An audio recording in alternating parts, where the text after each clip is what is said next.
기도하겠습니다. 하나님 감사합니다. 오늘도 이렇게 수요 예배로 모이게 하시고 하나님 말씀을 통해서 진리의 음성을 듣게 하셨습니다. 이 시간에 듣고자 하는 우리의 심령에 말씀하여 주옵소서. 예수님의 이름으로 기도드립니다. 아멘. 창세기 20장 8절에서 18절 교독하겠습니다.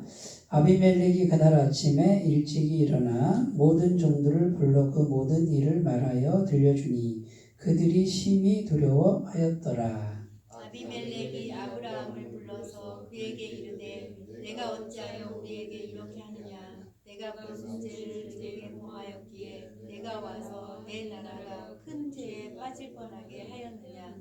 내가 합당하지 아니한 일을 내게 행하였도다 하고. 아비멜렉이 또 아브라함에게 이르되 내가 무슨 뜻으로 이렇게 하였느냐. 아브라함이 이르되 이곳에서는 하나님을 두려워함이 없으니 내 아내로 말미암아 사람들이 나를 죽일까 생각하였으며 또 그는 정말로 나의 이복 누이로서 내 아내가 되었음이니라. 하나님이 나를 내 아버지의 집을 떠나 두루 다니게 하실 때 내가 아내에게 말하기를 이후로 우리는 가는 곳마다 그대는 나를 그대의 오라버니라 하라. 이것이 그대가 내게 베풀 은혜라 하였노라. 아비멜렉이 양과 소와 종들을 이끌어 아브라함에게 주고 그의 아내 사라도 그에게 돌려보내고 아브라함에게 이르되 내 땅이 내 앞에 있으니 네가 보기에 좋은 데로 거주하라 하고 사라에게 이르되 내가 은 1,000개를 내 오라비에게 주어서 그것으로 너와 함께한 여러 사람 앞에서 내 수치를 가리게 하였노니 내 일이 다 해결되었느니라. 아브라함이 하나님께 기도하매 하나님이 아비멜렉과 그의 아내와 여종을 치료하사 출산하게 하셨으니 함께 읽습니다. 여호와께서 이왕의 아브라함의 아내 사라의 일로 아비멜렉의 집의 모든 태를 닫으셨음이더라. 아멘. 네, 오늘도 하나님 말씀을 우리가 이제 같이 생각을 해보고요. 바라기는 하나님 말씀을 읽고 그 생각하는 훈련이죠. 생각하는 훈련. 말씀을 읽고 어떻게 생각을 하고 어떻게 내 삶에 적용하는가를 훈련하시는 시간이 되셨으면 좋겠습니다. 그래서 성경을 읽고 이제 같이 하셔야 돼. 같이. 제가 일방적으로 이렇게 말씀을 선포할 때도 있지만 수요 예배는 그냥 하나님 말씀을 놓고 같이 생각을 하고 또 질문도 하고 또 새로 발견한 거 이렇게 나누는 시간이 되면은 시간이 금방 가고요. 졸리지도 않고요. 네, 그렇게 되니까 자 이제 8절부터 읽었잖아요. 8절을 한번 다시 읽어보겠습니다. 8절 아비멜렉이 그날 아침에 일찍이 일어나 모든 종들을 불러 그 모든 일을 말하여 들려주니 그들이 심히 두려워하였더라. 자, 아비멜렉이라는 인물이 나오는데 지난주에 아비멜렉은 신분이 뭐였죠? 왕이죠. 한나라의 왕이었죠. 근데 아비멜렉의 땅에 아브라함이 갔어요. 그 목축업을 하니까 양들 먹여야 되니까 그 땅에 들어갔죠. 그래서 아브라함이 두려워했어요. 그죠? 오늘 말씀에 보면 11절에 아브라함이 이르되 이곳에서는 하나님을 두려워함이 없으니 내 아내로 말미암아 사람들이 나를 죽일까 생각하였다 그랬죠. 그러니까 남자를 죽이고 아내를 뺏는 게 이때 당시 다반사였단 말이죠. 그래서 서로 아브라함과 사레가 어딜 가든지 당신은 내 아내가 아니다. 동생이라고 하자. 아브라함이 뭐라 그래요? 사라한테 당신은 너무 이쁘기 때문에 너무 아름답기 때문에 남자들이 딱 당신을 보면 다 뺏으려고 그럴 거다. 내 생명이 위태롭다. 예?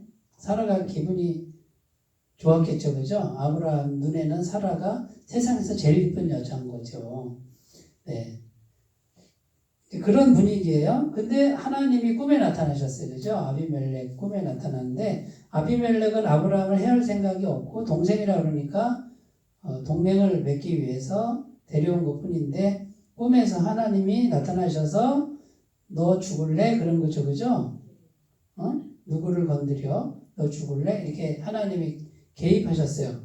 그래가지고 아비멜렉이 그날 아침에 일찍 일어났다고 그랬잖아요.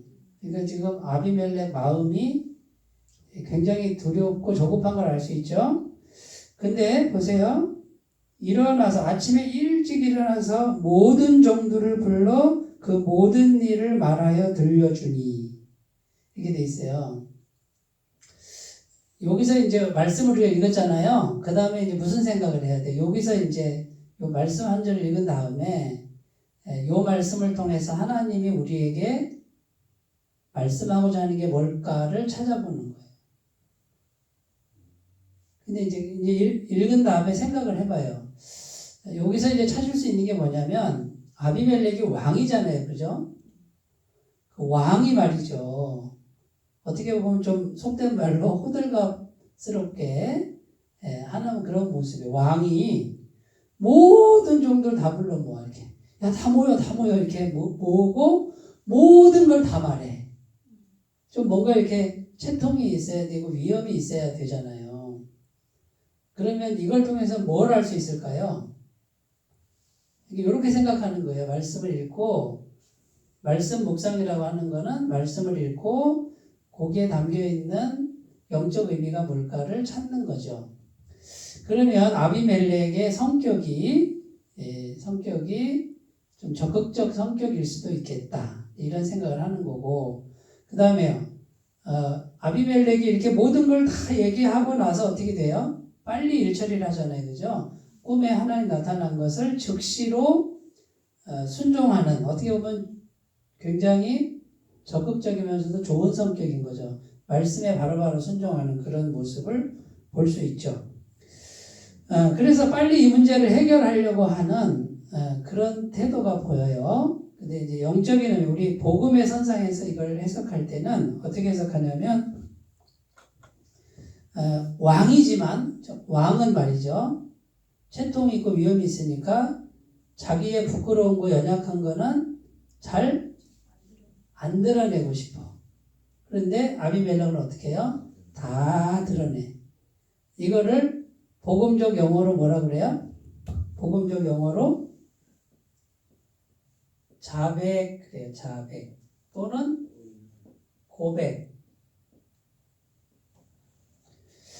자, 누구 앞에 지금 자기 종들 앞에 다 자백 다 토설해 버리죠. 다 이게 내놓는단 말이에요. 그러면 이 말의 의미는 하나님께도 역시 다 했다, 자백했다 그 말이에요. 그러니까 다 털어놓고 다 자백하고 고백하는 사람은 고침 받는다 안 받는다? 받는다. 관련된 성경 구절이 요한 1서 1장 9절. 만일 우리가 우리 죄를 자백하면 그는 미쁘시고 의로우사 우리 죄를 사하시며 모든 불의에서 우리를 깨끗게 하실 것이다. 이게 하나님의 약속의 말씀이죠. 뭐만 하면? 자백하면. 자, 그러니까 이제 우리가 성경을 읽은 다음에 한 절을 놓고 천천히 생각해봐요. 이렇게 생각해서 복음이라고 하는 우리가 알고 있는 복음 많이 들었잖아요. 그 복음에서 굉장히 중요한 단어예요.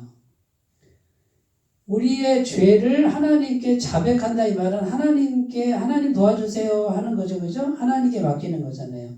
그럼 하나님은 능히 죄를 해결하실 수 있다 없다? 있다. 이미 해결하셨죠. 누구로 인해서? 예수님의 십자가 보혈로 해결했죠. 근데 이 죄를 하나님께 드려야 되는 건 누가 해야 돼요? 내가 해야 돼. 그러니까 내가 하나님께 죄를 드리는 행위가 뭐라고요? 자백이다. 자백은 굉장히 중요한 거고 구원받은 이후에 구원받은 사람들이 날마다 해야 될 일들이에요. 이거는. 그러면 자백하면 누가 가져가신다? 하나님이 가져가신다. 자백 안 하면 내가 계속 갖고 있다. 내가 죄악을 품으면 주께서 용서치 아니하시리라. 시편 말씀에. 그러니까 우리는 염치불구하고 해야 될 일이 뭐냐면 자꾸 죄를 하나님 나 이런 죄 가져가세요. 이런 죄 졌어요. 입을 열어서 하나님 이거 가져가세요. 하나님 나 이런 죄 졌어요. 하나님 나 고백합니다. 하나님은 우리가 극단적으로 표현해서 열심히 하는 거 그거보다 이걸 원하세요. 죄가 해결돼야 하나님은 우리와 연결될 수 있어요. 그러니까 이걸 다른 말로 뭐라 그래요? 회개 기도라 그러죠. 자, 그러면 죄만 자백할까요? 우리 인생의 문제는 인생의 문제도 하나님께 하나님 나 이런 문제 있어요 라고 고백하고 자백하면 이건 누구한테 드리는 거다?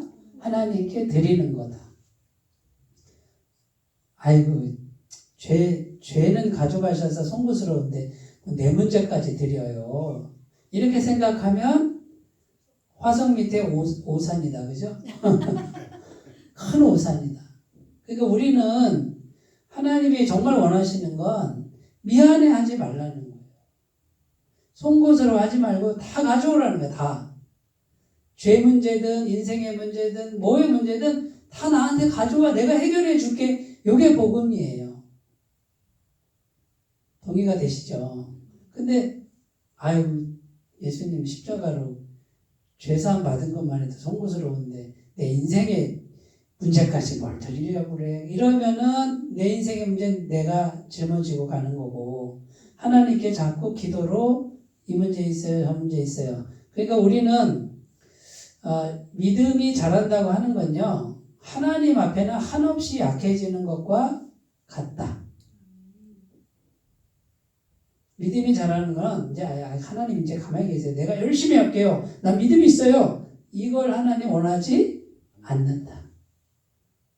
하나님 앞에는 어린아이처럼 하나님 이렇게 그러니까 하나님과 끊임없이 대화해야 되겠죠. 그죠?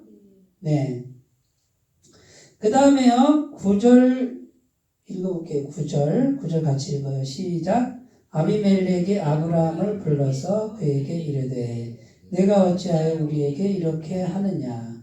내가 무슨 죄를 내게 범하였기에 내가 나와 내 나라가 큰 죄에 빠질 뻔하게 하였느냐. 내가 합당하지 아니한 일을 내게 행하였도다 하고 10절까지 읽어요. 시작. 아비멜렉이 또 아브라함에게 이르되 내가 무슨 뜻으로 이렇게 하였느냐. 자, 지금 누가 누구를 야단치죠? 아비멜렉이 아브라함. 자, 이제 성경을 읽은 다음에 생각을 해요. 어떻게 생각하냐면 성령님 요 구절을 통해서 하나님의 복음의 음성을 듣게 하옵소서. 하나님의 음성 듣게 하옵소서. 이렇게 기도하면 자 이제 어떤 것이 있을까요? 어떤 내용이에요 지금? 자 아비멜렉이 누구를 야단치고 있어요? 아브라함 야단치죠. 그럼 세상 사람이 누구를 야단치는 거예요? 교회 다니는 사람, 예수 믿는 사람 야단치는 거랑 같죠. 에?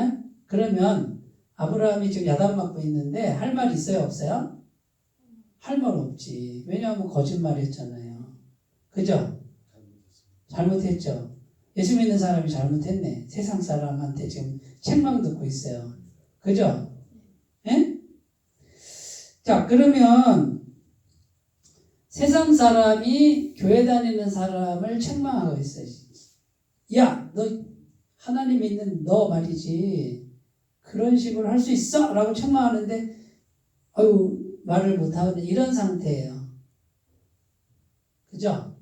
그러면 이제 제가 지금 말씀 묵상하는 예를 설명하는 거예요. 이렇게 한 절을 읽고 생각하고 그러면 나는 세상 사람들이 봤을 때 야단 맞을 만한 그런 행동은 없는가 이렇게 생각하면은 말씀 묵상하는 거예요. 자, 성경 말씀에 보면 세상에 조롱거리가 되는 이야기가 나오는데 마태복음 5장에 가면 소금 이야기가 나와요. 소금이 만일 그 맛을 잃으면 어떻게 된다고요? 밖에 버려져 밟힐 뿐이다. 이렇게 돼 있죠. 마태복음 5장 13절에서 16절. 그러면 소금이 맛을 잃지 않는 거예요. 소금은 뭐냐면 예수 믿는 사람들에게 있어서 짠맛이 뭐냐 그래요. 짠맛. 이렇게 생각을 하는 거예요. 이렇게 말씀 묵상을 이렇게 해가는 거예요. 그러면 우리에게 있어서 짠맛이 뭘까? 짠맛을 어떻게 적용하면 될까요? 아브라함 예를 들어서 아브라함은 지금 뭐 했어요? 거짓말했죠? 예? 거짓말하지 않는 거지. 어떤 순간에도 생명이 위급한 순간에도 내 아내를 내 아내라고 말하고, 그죠? 당당하게. 예. 그게 짠맛이에요. 정직한 게 짠맛이다 그 말이에요. 한번 정직했으면 깨끗할 수 있죠. 자, 정직할 때 생명의 위협을 느끼지만 하나님이 보호하신다라고 하는 믿음을 갖는 거, 이게 짠맛이에요. 이해가 되시죠? 그러니까 우리는 혼날 때도 어떻게 혼나요? 정직하게 하고 혼나. 예? 고난을 당할 때 정직하고 고난 당할 때. 그러니까 이제 성경을 가지고 아브라함의 잘못은 두려움 때문에 거짓말하는 거예요. 근데 이렇게 타협하는 거죠. 진짜 내 누이야. 진짜 내 이복 누이라고 그랬죠. 나 거짓말 안 했어.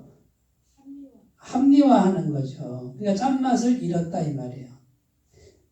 이렇게 하는 신앙인들이 있죠. 나는 안 그런가? 이렇게 이제 적용해 보는 거예요. 나도 그럴 때 있지. 예, 이렇게 적용하는 거고요. 그 다음에 우리 9절에 보면 내가 나와 내 나라가 큰 죄에 빠지게 하였다 이렇게 돼 있어요. 지금 아비멜렉은 어떻게 고백하냐면 나와 내 나라가 큰 죄에 빠질 뻔했다. 근데 자기 혼자잖아요 지금. 근데 나와 내 나라가 전체적으로 큰 죄를 범할 뻔했다 그래요. 그러면 여기서 대표자의 원리가 또 나와요. 한 나라의 왕이 죄를 지면 나라 전체에 파급 효과가 있다. 연대 책임. 네. 그러니까 대표자의 원리. 대표자가 짠맛을 유지하면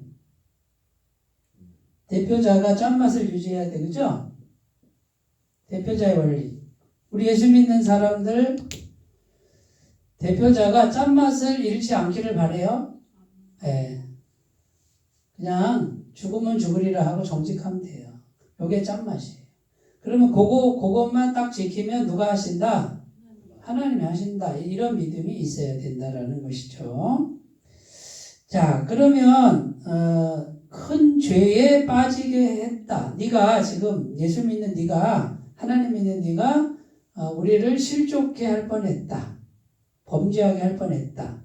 자, 범죄하게 하면 성경에는 뭐라고 돼 있죠? 실족해 하는 죄가 있죠? 실족해 하는 죄. 실족해 하는 죄. 이게 죄인데 예수님이 뭐라고 그러셨냐면 여기 있는 이 작은 소자 중 하나를 실족해 하면 어떻게 한다고요? 차라리 연자맷돌이 어떻게 생긴지 아시죠? 이런 맷돌 차원이 아니라 엄청난 맷돌을 송아지가 끌고 가든가 이렇게 큰 맷돌을 목에 걸고 바다에 빠지는 게 더 낫다 이렇게 말씀하셨어요. 실족해 하면. 근데 아브라함이 지금 실족해 하는 죄를 졌어요, 안 졌어요? 질 뻔했죠, 그죠? 그럼 아브라함은 큰 죄를 졌네. 연자맷돌 목에 걸고 바다에 빠지는 게 낫겠네. 근데 아브라함이 그렇게 벌을 안 받죠? 오히려 복을 받죠? 이게 오늘 말씀의 핵심이에요. 왜 그럴까요?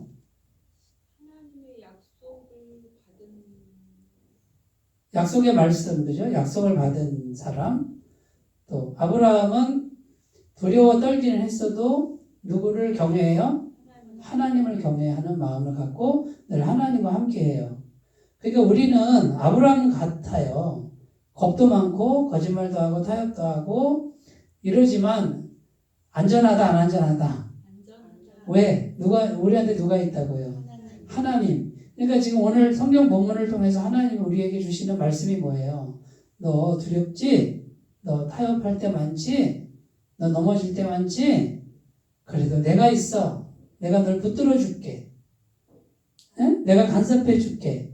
이게 하나님의 음성이에요. 그러면 오늘 말씀 읽고 하나님 내가 오늘 하루 종일 참 힘들고 좀 어렵게 살아왔습니다만 오늘 하나님의 말씀을 또 맞이합니다.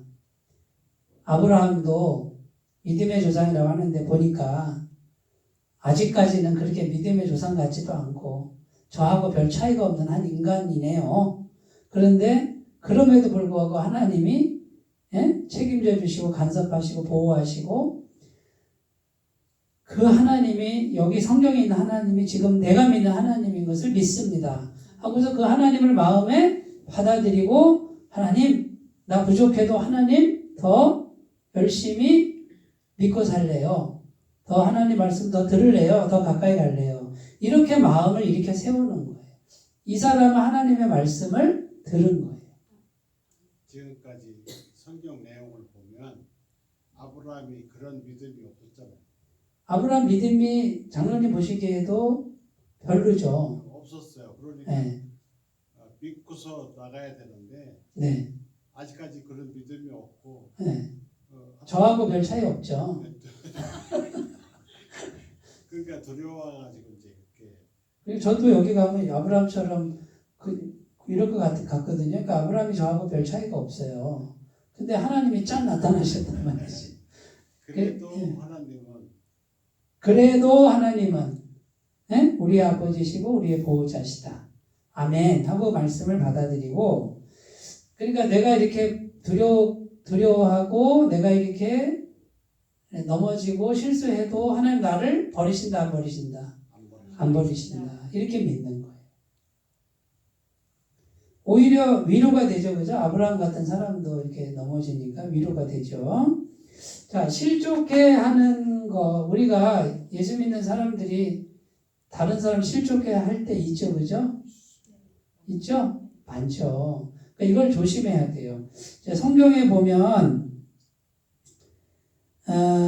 이제 실족해 하는 이제 자기 부인 사라에게는 간음죄를 짓는 사라 잘못이 아니잖아요. 아브라함 잘못이죠. 그 다음에 아비멜렉은 하나님의 심판을 받게끔 하는 엄청난 죄를 지금 아브라함이 지을 뻔했어요. 자, 그러면 우리가 이제 실족해 하는 이 문제를 한번 생각해 봐야 돼요. 실족해 하는 문제. 나 때문에 누가 실족한다. 이거 큰 죄네? 그럼 안 되지. 자, 사도 바울이 고린도전서 8장 13절에 가면 고기 먹는 문제가 나와요. 고기. 고린도 도시에는 시장에 나온 고기가 전부 무슨 고기라고요? 우상에게 바쳐졌던 제물. 엄청나게 많은 고기가 나와요. 거기서. 그럼 그걸 어떻게 버릴 수도 없고 갖다 판단 말이에요. 그럼 그 고기를 먹어야 돼요? 말아야 돼요? 먹어도 상관없어요. 왜냐면 음식이니까. 그죠? 그냥 의식만 치는 것뿐이지 고기는 고기잖아요. 그냥 고기는 음식이니 먹으면 돼요. 어떤 음식이든 감사함으로 먹으면 버릴 것이 없다 그랬단 말이에요. 그런데 내가 고기를 마음대로 먹을 그 담대한 믿음이 있고 자유함이 있는데 믿음이 약한 사람이 나를 보고 아니 바울 선생님도 저렇게 우상에게 바쳐진 고기를 잡수셔? 그 시험에 들었단 말이에요. 그러면 고기를 먹는다고요? 안 먹는다고요? 나는 영원히 고기를 먹지 아니하리라. 나 개인적인 신앙으로는 얼마든지 먹어도 돼. 저도 고기를 우상에게 바쳐진 고기 얼마든지 먹어도 돼. 그 다음에 세상 사람들이 즐기는 거 얼마든지 먹을 수 있어. 근데 내가 목사잖아요. 내가 그거를 나는 먹어도 기호식품이니까 먹어도 상관없어. 근데 나 때문에 실족하는 사람이 있을까요? 없을까요? 있을 수 있잖아요. 그러니까 나는 영원히 먹지 않는 거예요. 선택하지 않아요. 이게 그리스도인의 양심이 돼야 되고 행동이 돼야 되죠. 예, 고린도전서 8장 9절에 너희의 자유함이 약한 자에게 거치는 것이 되지 않도록 조심하라 이렇게 돼 있어요. 자, 그 다음에 11절 읽어요. 11절 시작. 아브라함이 이르되 이곳에서는 하나님을 두려워함이 없으니 내 아내로 말미암아 사람들이 나를 죽일까 생각하였으니요. 자, 이제 아브라함의 신앙이 여기 나오는데 지금 아직까지 아브라함의 신앙이 연약합니다. 어떤 신앙이에요? 어떤 신앙이에요? 이곳에서는 하나님을 두려워하는 사람이 없네. 그래서 내가 그렇게 했다, 거짓말했다 이렇게 나와요. 아브라함의 신앙은 환경이나 사람보다 하나님이 더 크게 보이는 신앙이 아직까지는 아니다 이 말이죠. 어디를 가든지 하나님을 두려워하는 사람이 있건 없건 하나님이 더 크게 보이고 하나님이 더 두려운 신앙이 참된 신앙이고 그 신앙으로 나아가야 되죠. 그러니까 누구 앞에서라도 우리는 어떻게 해야 돼요? 정직하고 나는 하나님을 두려워합니다라고 하나님 있는 사람입니다라고 공격이 와도 핍박이 와도 말할 수 있는 상태까지 자라나야 되죠. 자, 이렇게 자라나는 신앙을 뭐라 그러냐면 살아있는 신앙이다 이렇게 말해요. 살아있는 신앙. 이 반대말은 죽은 신앙 또는 지식적 신앙. 아브라함이 하나님을 알아요, 몰라요? 하나님을 알아. 들었어. 엘로힘, 전능하신 하나님을 들었는데 정말 하나님이 살아있는 분이냐 이렇게 못 믿어. 그 하나님이 나와 함께 하시는 분이다. 자, 그러면 이제 질문 드려볼게요. 나는 살아있는 신앙이에요? 지식적 신앙이에요? 살아있는 신앙 맞아요? 나 저보다 더 훌륭하시네 분들이. 저는 왔다 갔다 하는 것 같은데 그래도 이쪽으로 조금 가고 있는 것 같아요. 그러니까 지금 이 순간에도 하나님은 전능하신 하나님이 살아계신 하나님. 네, 그래서 저는 예배를 드려요. 사람이 오건 안 오건. 내가 하나님께 예배 드리는 거지, 그죠? 전능하신 하나님께 정해진 예배 시간에 이 성전을 나는 어떻게 해요? 예배의 공간으로 채워야 될 의무가 있어. 제사장이니까. 레위인이잖아요. 이 성전을 예배의 처소로 만드는 거예요. 그래서 집사람하고 오면은 한 사람만 앉혀놓고도 나는 똑같이 예배를 드려요. 제가 개척교회 교육전도사 2년 할 때 목사님이 한 2주 동안 미국에 아들이 있어서 사모님하고 2주 동안 가세요. 아니, 한 달이다, 한 달. 그러면 한 달 동안 새벽 예배 제가 해요. 교육전도사가. 네. 그러면 새벽 예배를 가면은 성도가 딱 한 명 와요. 매일 한 명 와, 매일 한 명. 여자 집사님인데 그분은 1년 내 한 번도 안 빠져요. 되게 겸손하신 분이에요. 제가 속으로 저분만 안 나오면 나도 안 나와도 되는데. 어떨 때는 5시 이제 시작인데 5시 15분 됐는데 안 오셔. 그래서 피곤해서 주무시나 보다 했는데 16분 됐는데 또 딱 들어오시네. 들어오는 거 보고 예배도 시작하는 거지. 근데 저는요, 그때 그 경험이 잊혀지질 않고 그때가 참 소중했다. 지금 요 크기만 해요. 예배 성전이 2층 상가였는데 시장 안에 있었는데 성도가 20명. 지금 우리 교회랑 비슷하네. 근데 꼭 새벽 예배 한 명 오시는데 그 한 분 때문에 똑같이 예배를 드리는 거예요. 근데 저는 그게 너무 소중한 기억으로 있고 앞으로도 저는 그렇게 할 생각이에요. 자, 그 다음에 이제 이제 변명을 막 하죠. 변명을 막 했는데 이제 아비멜렉이 어떻게 해요? 아비멜렉이 자초지종을 듣고 하나님이 개입하셔서 너 똑바로 안 하면 아브라함 건드리면 사라 건드리면 너 가만히 안 둔다 하고 이제 무서워서 지금 어떻게 하냐면 아비멜렉이 아브라함에게 14절 읽어봐요. 시작.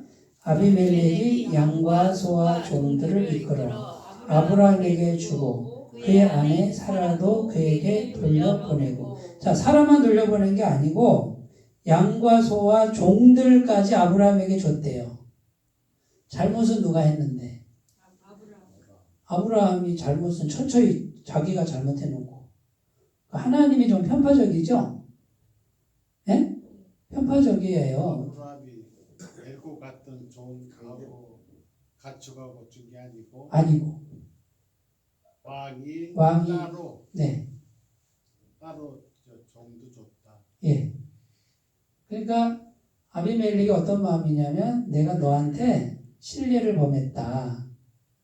그러니까 내가 이렇게 보상, 이렇게 배상 보상, 정신적 피해 보상을 이렇게 해주는 그런 지금 그런 거거든요. 근데 따지고 보면 아브라함이 죄를 진 거잖아요. 근데 하나님은 누구 손을 들어주는 거예요?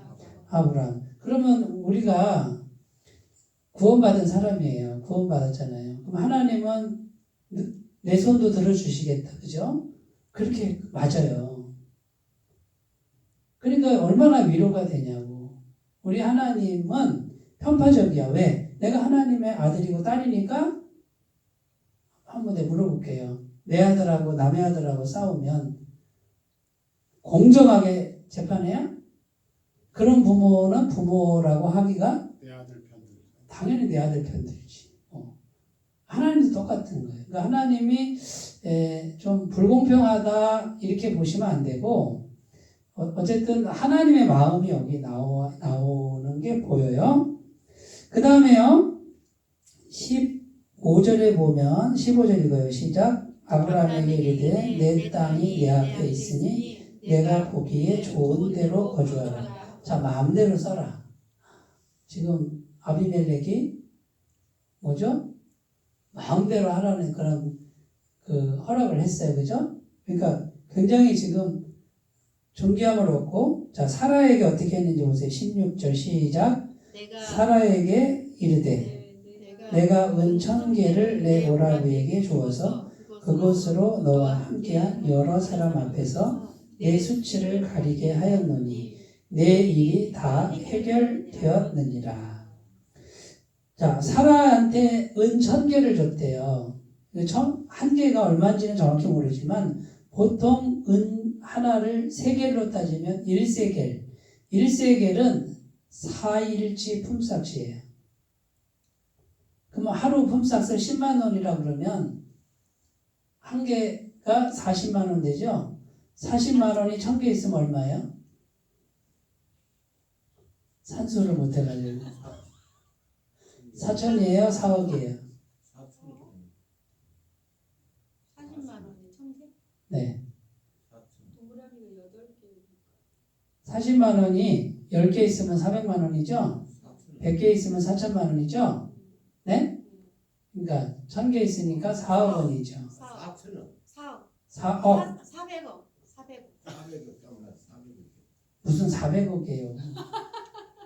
40만 원이 네. 1000개 있다 그랬잖아. 그러니까 제 얘기 들어보세요. 40만 원이 10개 있으면 10개 있으면은 400만 원. 네. 네? 100개 있으면 네. 4천만 원. 네. 1000개 있으면 400억. 4억 원이죠. 4억 원. 400억까지는 너무 많아. 4억이잖아요. 그러면 이게 작은 돈이에요? 큰 돈이에요? 큰 돈이에요. 엄청나게 큰 돈을 피해 보상금으로 지금 한 나라의 왕이니까 그 정도 주는 거예요. 아니, 잘못은 누가 했는데 참 왜 이렇게 할까요? 왜 이렇게 할까요? 이거는 인간과 인간과의 문제가 아니라 어떤 의미가 있냐면 하나님이 이제 지난주에 꿈속에 나타나서 아비멜렉이 뭐라 그러냐면 그는 선지자다 그래요. 선지자 이 말은 신과 교통하는 사람이다 라고 말하는 거죠. 그러니까 지금 이 예물은 정신적 피해 보상 그 수준이 아니고 그거를 플러스해서 뭐예요? 선지자, 하나님의 신을 모시는 사람에게 드리는 예물 형식이 되는 거예요. 그러니까 두려움도 있고. 예, 그 두려움, 하나님에 대한 두려움 때문에 하나님이 꿈에 나타나서 전능하신 하나님이 막 그렇게 간섭할 정도면 와, 이 아브라함은 보통 인간이 아니네, 보통 사람이 아니네 해서 4억 원이나 되는 돈을 이렇게 주는 이유는 인간적 피해 보상 이상으로 종교적인 재물, 그러니까 한 나라의 왕이 드리는 재물의 성격이 강하다는 거죠. 좀 이해가 되셨죠? 그러니까 이렇게 이제 말씀을 묵상하면서 은총대가 이게 얼마야? 저도 찾아보니까 그 정도 되고요. 수치를 가리게 했다 이렇게 돼 있어요. 자, 그러니까 이제 우리는 오늘 말씀을 통해서 하나님이 아브라함을 선지자라 했고 세상 사람들에게 있어서 하나님은 우리가 어떤 존재이기를 원해요? 어떤 존재이길? 신과 교통하는 가까운 존재라는 거죠. 지금 우리의 정체성이 그렇다는 거죠. 그러면 자, 하나님이 지금 아브라함이 이 경험을 통해서 하나님이 아브라함이 어떻게 자라나기를 원하실까요? 어떤 문제가 와도 하나님께 의지해라. 그죠? 그 다음에 하나님이 어떤 문제가 와도 하나님이 해결해 주신다는 믿음을 가져라. 지금 하나님은 그걸 원하시겠죠. 그죠? 봤지 아브라함아? 지금 하나님은 온통 관심이 누구한테 있어요? 아브라함에게 있어. 지금 아브라함을 향해서 하나님이 지금 하는 일이 뭐예요? 아브라함의 믿음이 자라나기를 바라는 그런 마음에서 이런 연출을 하는 거예요. 이렇게 지금 이런 상황 속에 이 상황에도 넣어보고 이 상황에도 넣어보고 이렇게 넣어보니까 아브라함이 믿음의 조상답게 행동을 안 해요. 아직 더 훈련받아야 되네. 하나님이 간섭해서 하나님이 해결해줘. 그러니까 아브라함이 이 경험을 통해서 뭘 배울까요? 하나님이 간섭하시는구나. 나는 두려워 떨었는데 하나님이 이렇게 나를 존귀케 하시는구나. 앞으로는 두려워 말고 하나님께 기도하자. 이때부터 믿었어요. 그랬을 것 같아요. 절대적으로 믿었죠. 근데 아비멜렉 말고 그 전에 애굽 땅에 가서도 또 똑같이 했죠. 그죠? 애굽 땅에 가서도 애굽 왕이 사라를 취했어요. 동맹하자 그건데 아내를 뺏기는데 말을 못했단 말이에요. 전에도 그랬고 지금도 또 그랬단 말이죠. 그러니까 믿음이 자란다는 게 한순간에 자라는 게 아니라 여러 가지 경험을 통해서 자라난다. 자, 그러면 우리가 아브라함이라 그러면 자, 우리는 말씀을 통해서 이제 어떤 마음을 새겨요? 내가 연약해도, 내가 비겁해도, 내가 치졸해도, 그죠? 내가 믿음이 없어도 하나님 나와 함께 하신다는 약속의 말씀을 붙들고 이제는 뭐만 해요? 자백하고 기도하고 하나님 간섭해 주세요 하고 하나님 내 신앙이 지식적 신앙이 아니라 살아있는 신앙이 되게 해주세요 라고 이렇게 기도를 하시면 그리고 내가 지금 내 삶 속에서 요 말씀에 비추어 볼 때 부족한 부분이 뭔가를 생각해 보는 거예요. 성령님 깨닫게 하옵소서. 내가 자꾸 두려워하는 부분이 뭡니까? 내가 자꾸 타협하는 부분이 뭡니까? 내가 자꾸 염려하는 부분이 뭡니까? 하나님, 내가 지금 뭐 때문에 힘들어하고 스트레스 받고 있습니까? 그걸 놓고 이 문제를 하나님께 아뢰오니 하나님이 해결해 주시옵소서. 이렇게 기도하면 큐티를 말씀 묵상을 잘 하신 거다 그 말이에요. 자, 17절 18절 읽어요. 이제 다 했는데 시작. 아브라함이 하나님께 기도하매 하나님이 아비멜렉과 그의 아내와 여종을 치료하사 출산하게 하셨으니 여호와께서 이왕에 아브라함의 아내 사라의 일로 아비멜렉의 집에 모든 태를 닫으셨음이더라. 자, 치료했다 그렇게 돼 있죠. 아비멜렉 집에 태 닫았는데 아니 아기가 태어나고 안 태어나고가 며칠 만에 돼요? 적어도 10달은 있어야 되잖아요. 그죠? 그러면 이걸 이제 주석을 해가지고 이게 궁금했어요. 아무리 생각해도 모르겠는 거예요. 이거는. 그래서 찾아봤더니 어떻게 되어 있냐면 이미 아비멜렉 집안에 생식에 관련된 질병이 있었다는 거예요. 그러니까 누가 와도 이 관계를 할 수 없는 상태로 병이 있었다는 거예요. 병이. 그 병은 오래된 병이라는 거예요. 이건 뭘 말하냐면 아비멜렉이 성생활이 문란했다는 거지. 그래서 병이 옮은 거고 그 병을 자기 부인들에게도 다 퍼뜨린 거예요. 주석이 이렇게 돼 있어요. 그래서 좀 이해가 되더라고요. 그런데 아비멜렉의 일로, 아브라함의 일로, 아브라함 때문에 아브라함이 하나님께 기도했더니 그 병이 싹 나았다는 거죠. 그러니까 이것도 지금 하나님이 누구 손을 들어주는 거예요? 아브라함 손을 번쩍 들어주는 거예요. 네? 아브라함은 자기가 잘못해놓고 뭐만 한 거예요? 기도만 했는데 하나님이 역사하셔서 아비멜렉 집안을 싹 고쳐줬어요. 자, 아비멜렉이 어떤 은혜를 입었어요? 하나님 말씀에 순종해서 적극적으로 순종했죠. 그죠? 그리고 4억이나 주고 양과 소 노비를 주면서 융숭하게 대접했어. 하나님의 사람을. 그랬더니 복이 왔어요? 안 왔어요? 복이 왔어요. 생명을 낳을 수 있도록 치료의 은혜를 주셨어요. 자, 우리가 어떤 존재다? 아브라함 같은 존재다. 선지자 같은 존재. 우리는 그죠? 우리가 선지자예요. 왜냐하면 죄사함 받고 성령이 계시니까 하나님의 영이 모신 존재다. 자, 세상 사람들이 나를 존귀케 하면 누가 갚아주신다? 하나님이 갚아주신다. 이런 믿음을 가져야 되고요. 그럼 우리 믿는 사람끼리는 어떻게 해요? 나도 아브라함이지만 저 사람도 아브라함이죠? 믿는 사람에게 어떻게 해야 돼요? 잘 대해주는 거예요. 잘. 그럼 그 복이 누구한테 온다고? 나한테 오는 거예요.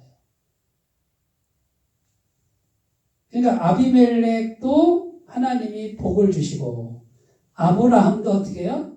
믿음이 자라게 하시고 하나님이 간섭하시면 모든 게 다 잘 돼요.